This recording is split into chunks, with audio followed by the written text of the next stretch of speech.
ভোলা সদর উপজেলা ব্যাপারী বাজারে রাতের আঁধারে ব্যবসায়ী ইয়ামিনের মিনি পিকআপ গাড়িতে আগুন দিয়ে পুড়িয়ে দেয় দুর্বৃত্তরা।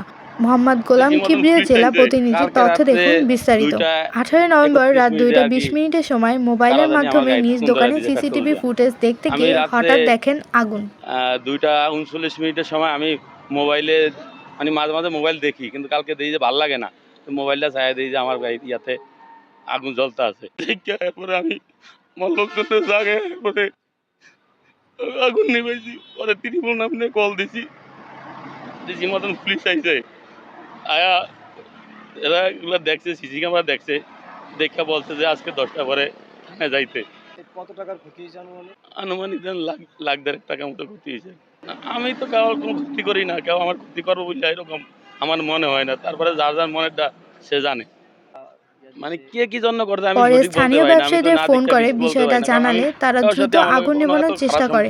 প্রায় 20 মিনিট পরে আগুন নিয়ন্ত্রণে আনতে সক্ষম। কোনো খারাপ সম্পর্ক করি না। আমি চাই যে এটা আইনিভাবে, এটা যেহেতু সিসি ক্যামেরা আছে এবং লোক মোবাইল আসিল সাথে, মোবাইল আলো জ্বালিয়ে দাঁড়ায় আসিল, আগুন জ্বলার পরে পরে সে গেছে।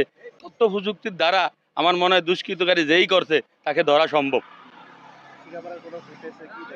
সিসি ক্যামেরা ফুটেছে আমার, এটা তো কর্নারে ক্ষতিগ্রস্ত ব্যবসায়ী ইয়ামিন জানান, আমার কোনো শত্রু নেই, কেউ আমার ক্ষতি করবে এমন কাজও আমি কখনো করিনি। কে বা কাহারা আগুন দিয়েছে তা আমার জানা নেই। আমার প্রায় 2 থেকে 2 লাখ টাকা। খুব ভালো লোক, আওয়ামী লীগের দুঃসাহসী লোকেরা রাতে যে কোনো ভাবেই আগুন দিয়ে গাড়িটারে পুড়িয়ে ফেলেছে। এখন এর যেভাবে সাহায্য আমরা করতে পারি সেই কামনা। আর রাত্রে এরা ত্রিপল নাইনে ফোন দিছে, ফোন দেওয়ার পরে পুলিশ আইছে।